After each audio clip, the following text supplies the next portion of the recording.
Live from New Delhi, you're watching DD India Live, India's voice to the world. I'm Tanvi Taneja. Coming up in the next 30 minutes. Prime Minister Modi participates in the commemoration of 1,000 years of maritime expedition of Rajendra Chola I and construction of the UNESCO-listed Gangaikonda Cholapuram temple in Tamil Nadu. Says Operation Sindoor made it clear that no shelter is safe for terrorists and India's enemies. Israeli army announces tactical pause in parts of Gaza for flow of humanitarian aid as relief supplies from Egypt and Jordan move towards Gaza.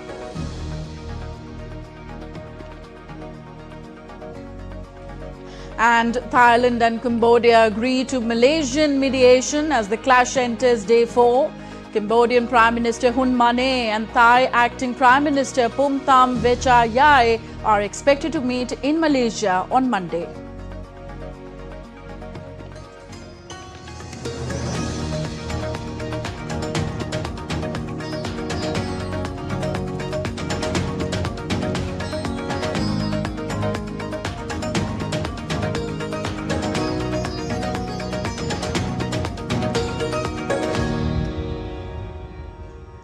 Prime Minister Narendra Modi addressed the valedictory celebrations of the Adi Thiruvattirai festival, marking the birth anniversary of the legendary Chola Emperor Rajendra Chola I in Ariyalur district of Tamil Nadu on Sunday. The Prime Minister also released a commemorative coin in honor of Rajendra Chola I. Renowned music composer Ilaiyaraaja also performed at the event. Prime Minister Modi said that the names of Raja Chola and Rajendra Chola are synonymous with India's identity and pride. चोला राजाओं ने अपने राजनयिक और व्यापारिक संबंधों का विस्तार श्रीलंका, मालदीव और दक्षिण पूर्व एशिया तक किया था। ये भी एक संयोग है कि मैं कल ही मालदीव से लौटा हूं और आज तमिलनाडु में इस कार्यक्रम का हिस्सा बना हूं। हमारे शास्त्र कहते हैं, शिव के साधक भी शिव में ही समाहित होकर उनकी ही तरह अविनाशी हो जाते हैं। इसलिए शिव की अनन्य भक्ति से जुड़ी भारत की चोला विरासत भी आज अमर हो चुकी है। राजा चोला, राजेंद्र चोला, ये नाम भारत की पहचान और गौरव के पर्याय है। चोला साम्राज्य का इतिहास और विरासत ये भारत के वास्तविक सामर्थ्य का, ट्रू पोटेंशियल का उद्घोष है। ये भारत के उस सपने की प्रेरणा है जिसे लेकर आज हम विकसित भारत के लक्ष्य की ओर आगे बढ़ रहे हैं। Prime Minister Narendra Modi visited an exhibition at the Gangaikonda temple.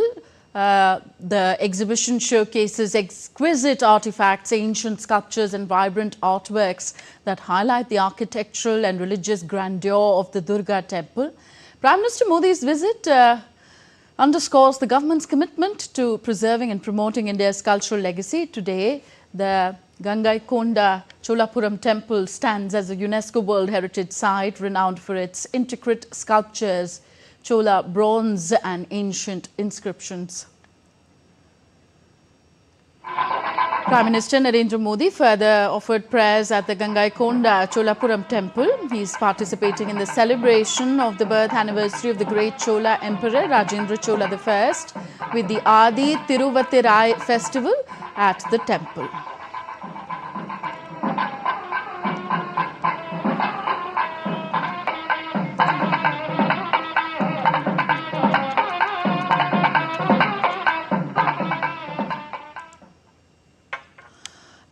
A UNESCO World Heritage Site, Gangaikonda Cholapuram Temple was built by Rajendra Chola I in the 11th century to commemorate his victories, particularly his conquest of the Ganges region.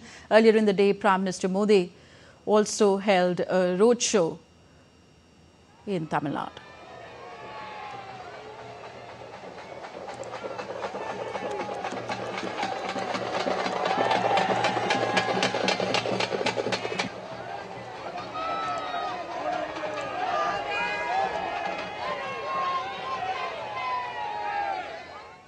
So, addressing a gathering at the event, Prime Minister Modi said that there is now no safe havens left for terrorists.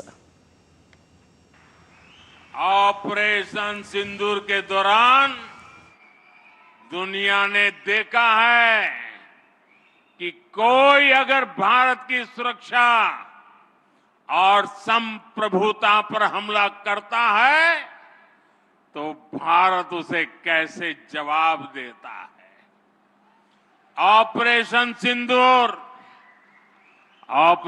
सिंदूर ने दिखा दिया है कि भारत के दुश्मनों के लिए,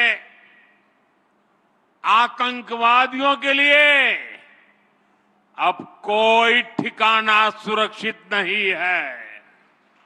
और आज जब मैं हेलीपैड से यहां आ रहा था, 3-4 किलोमीटर का रास्ता काटते हुए, और अचानक मैंने देखा एक बड़ा रोड शो बन गया। In the latest edition of Mann Ki Baat, the monthly radio program, Prime Minister Narendra Modi hailed astronaut Shubhanshu Shukla as an inspiration for all Indians. He highlighted the Indian manuscripts as well. Our next report tells you more.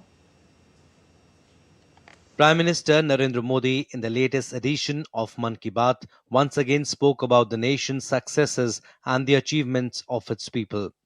He described Indian astronaut Shubhanshu Shukla's successful space journey as an inspiration for all Indians. जैसे ही शुभांशु धरती पर सुरक्षित उतरे, लोग उछल पड़े। हर दिल में खुशी की लहर दौड़ गई। पूरा देश गर्व से भर गया। साइंस को लेकर, स्पेस को लेकर बच्चों में एक नई जिज्ञासा भी जागी। अब छोटे छोटे बच्चे कहते हैं, हम भी स्पेस में जाएंगे, हम भी चांद पर उतरेंगे, स्पेस साइंटिस्ट बनेंगे। India's ancient knowledge has been preserved for centuries in the form of manuscripts. These manuscripts contain deep insights into subjects such as science, music, and philosophy. The Prime Minister said that preserving this extraordinary intellectual heritage is a responsibility we all share. मणि मारन जी, जो तमिलनाडु के तंजावुर से हैं, उन्हें लगा कि अगर आज की पीढ़ी तमिल पांडुलिपियां पढ़ना नहीं सीखेगी तो आने वाले समय में ये अनमोल धरोहर खो जाएगी। इसलिए उन्होंने शाम को कक्षाएं शुरू की। आज अनेकों प्रयासों से कई छात्र इस विधा में पारंगत हो चुके हैं। इसी सोच से प्रेरित होकर भारत सरकार ने इस वर्ष के बजट में एक ऐतिहासिक पहल की घोषणा की है, ज्ञान भारतम मिशन। इस मिशन के तहत प्राचीन पांडुलिपियों को डिजिटाइज किया जाएगा। फिर एक नेशनल डिजिटल रिपोजिटरी बनाई जाएगी, जहां दुनिया भर के विद्यार्थी, शोधकर्ता भारत की ज्ञान परंपरा से जुड़ सकेंगे। Highlighting the Swadeshi movement, the Prime Minister said that textiles are not just a sector in India, they are a symbol of the country's cultural diversity. इस साल 7 अगस्त को नेशनल हैंडलूम डे के 10 साल पूरे हो रहे हैं। आज जब देश विकसित भारत बनने के लिए कदम बढ़ा रहा है, तो टेक्सटाइल सेक्टर देश की ताकत बन रहा है। गांवों की महिलाएं, शहरों के डिजाइनर, बुजुर्ग बुनकर और स्टार्टअप शुरू करने वाले हमारे युवा सब मिलकर इसे आगे बढ़ा रहे हैं। The path to a developed India passes through self-reliance, and the foundation of Atmanirbhar Bharat lies in modernity balanced with deep connection to our roots.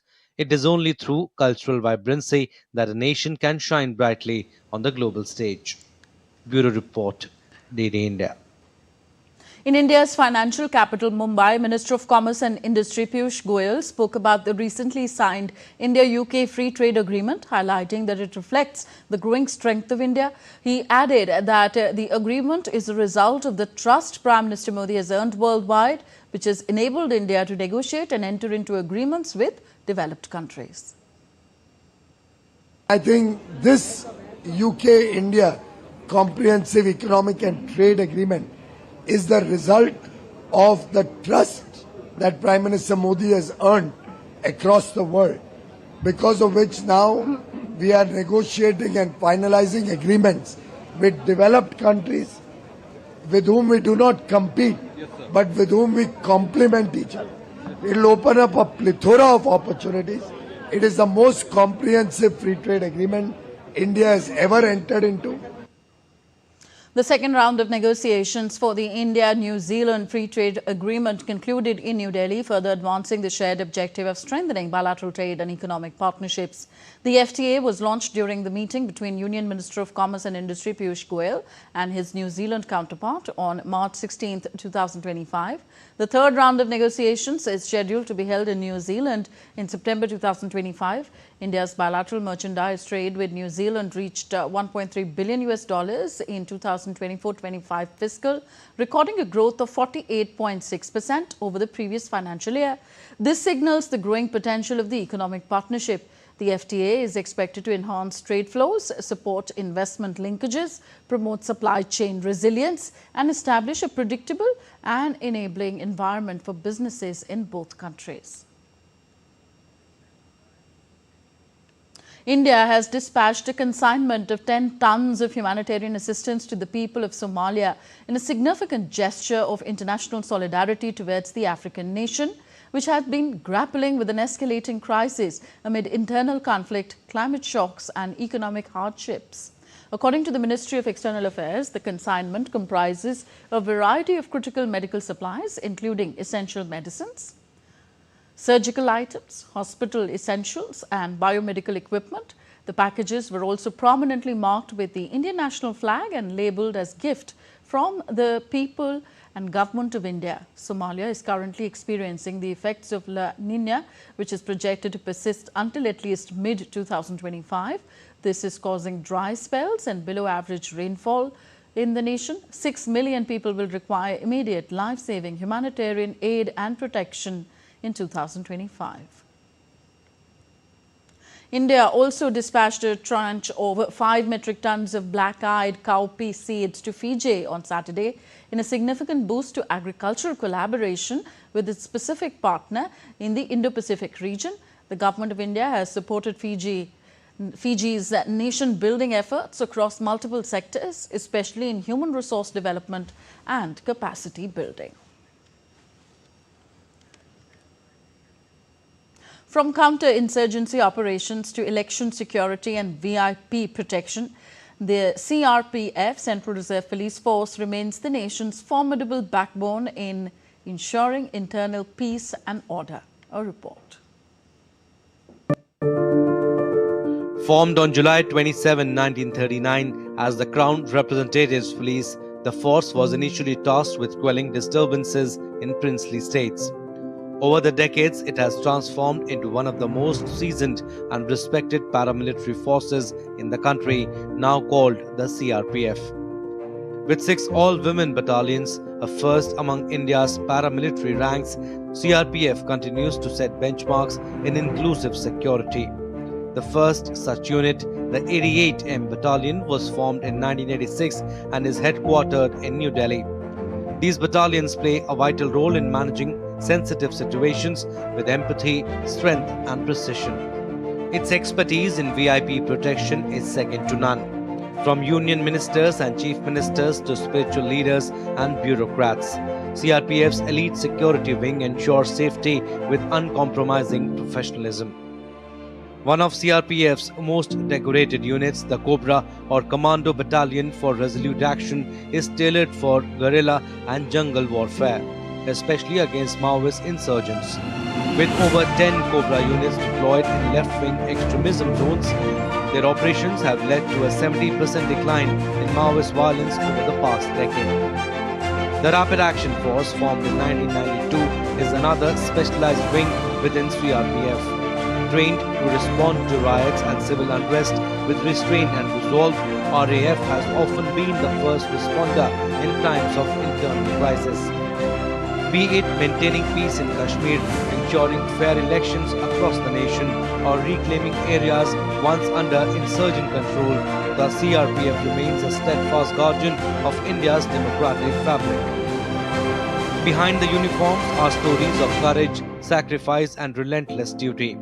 Whether battling terrorists in the valley, restoring calm in the northeast, or rebuilding lives in conflict zones, the men and women of CRPF embody their motto: service and loyalty. Bureau Report, DD India. You're with us on DD India Live. Still to come on the show.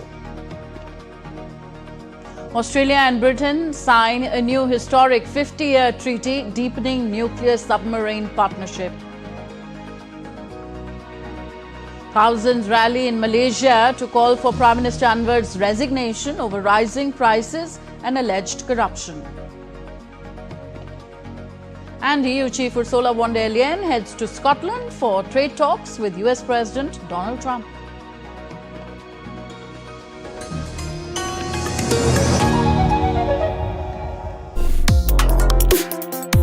Complex issues, hidden agendas, twists and turns, strategic games. We think all dots are linked. We just need to connect them. Join me every week as I connect the dots to unravel hidden designs in statecraft, mysteries, and decode issues that matter to you. Watch Connecting the Dots with me at these times on DD India.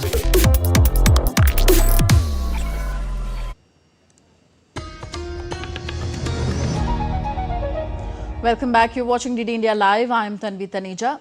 Deepening nuclear submarine partnership, Australia and the UK signed a new historic 50-year treaty on Saturday. The Geelong Treaty will underpin submarine programs for 50 years, including the development of the SSN AUKUS. It is expected to be worth up to $27 billion to Britain in exports over the next 25 years and create tens of thousands of jobs. It will also see increased port visits to Western Australia by Britain's Astute-class nuclear submarines. Australia, Britain and the US agreed the AUKUS Pact in 2021 to provide Australia with nuclear-powered attack submarines from the next decade to counter China's ambitions in the Indo-Pacific. The Geelong Treaty represents one of the most significant treaties between Australia and the United Kingdom that has been signed since Federation. What this treaty will do is underpin the way in which both our countries develop a class of submarine that we will jointly operate. It's a treaty which will last for 50 years. It is a treaty that will support tens of thousands of jobs in both Australia and the UK. It is a treaty to build the most advanced, most powerful attack submarines either of our nations have ever had. It is a treaty that will fortify the Indo-Pacific. It will strengthen NATO.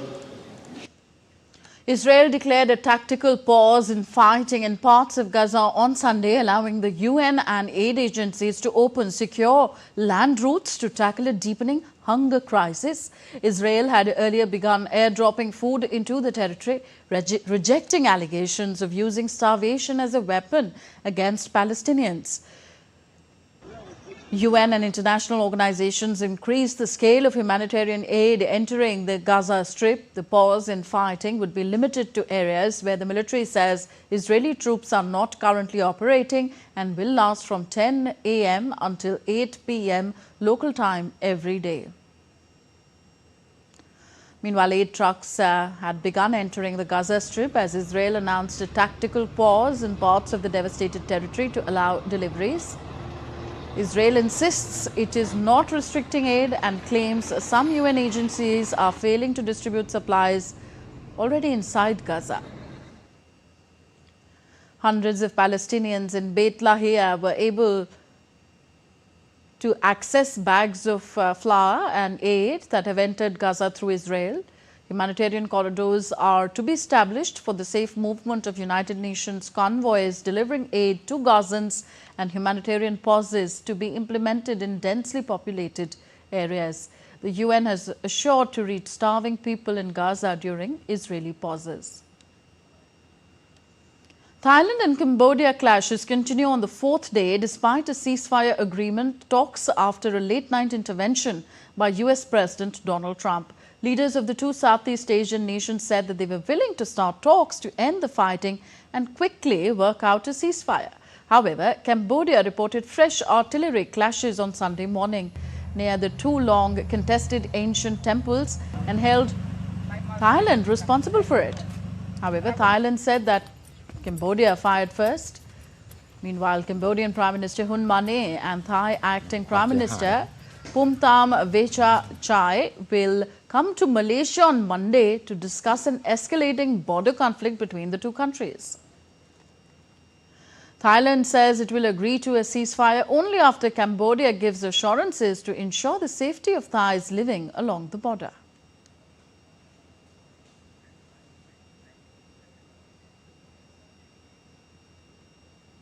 While in Cambodia, the government and military representatives confirmed Prime Minister Hun Manet's agreement to the US President Donald Trump's proposal to an immediate and unconditional ceasefire. Meanwhile, India's Ministry of External Affairs said that India is closely monitoring the situation along the border between Cambodia and Thailand.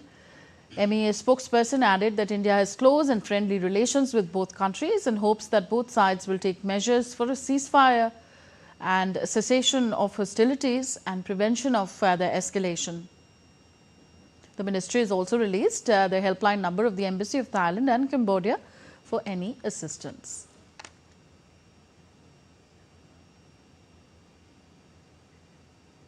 Thousands of people rallied in the Malaysian capital to demand the resignation of Prime Minister Anwar Ibrahim amid growing anger over rising prices, alleged corruption, which have sharply affected middle and lower income households. The protest began with demonstrators marching through the heart of Kuala Lumpur before converging at the city's historic Independence Square.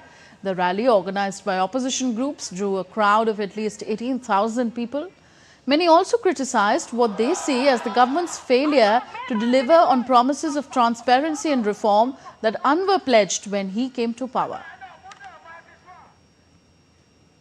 Moving on to trade talks now, President Donald Trump and EU Chief Ursula von der Leyen are meeting on Sunday in Scotland in a decisive push to resolve a months-long transatlantic trade standoff, with the US leader putting the chances of a deal at 1 in 2. The clock is ticking, with Donald Trump vowing to hit dozens of countries with punitive tariffs unless they hammer out a pact with Washington by August the 1st, with the EU facing an across-the-board levy of 30%. Von der Leyen's European Commission, negotiating on behalf of the EU's 27 countries, has been pushing hard for a deal to salvage a trading relationship worth an annual $1.9 trillion in goods and services. Brussels has coordinated closely with the European capitals, whose diplomats are expected to meet swiftly to give their blessing to any deal struck at the leaders' level, if indeed Trump and von der Leyen see eye to eye. While the European Commission said on Thursday that it believed a deal was in reach. On to sports now. Defending European champions, England will face world champion Spain in the Women's Euro 2025 final in Basel on Sunday. England may not have played to their usual standard for much of the tournament, but they have displayed an uncanny ability to snatch victory from the jaws of defeat in the knockout stage. First with a shootout win over Sweden and then with a come-from-behind extra-time victory over Italy. The Spanish squad has been riding an unprecedented wave of support ahead of the game, where they will attempt to add the European crown to their World and Nations League titles. The game is also a rematch of the 2023 World Cup final that Spain won 1-0, and the two sides have also met in the Nations League earlier this year, with England winning 1-0 in February and Spain grabbing a 2-1 victory in June. And Premier League champions Liverpool on Saturday said that they will have a permanent memorial sculpture at the Anfield Stadium to honour Diogo Jota, who died in a car crash earlier this month.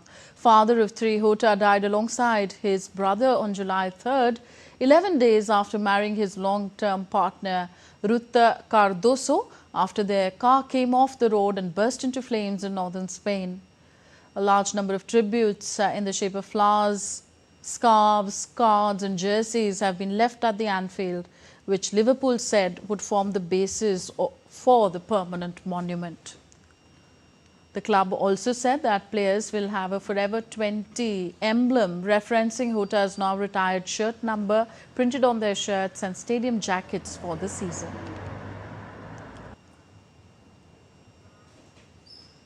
That's all for this edition of DD India Live. Do let us know your thoughts on the news of the day. Connect with us on our different social media handles and DD India Live. And for those on the go, you can also download our DD India mobile app for quick news and updates from India and the world.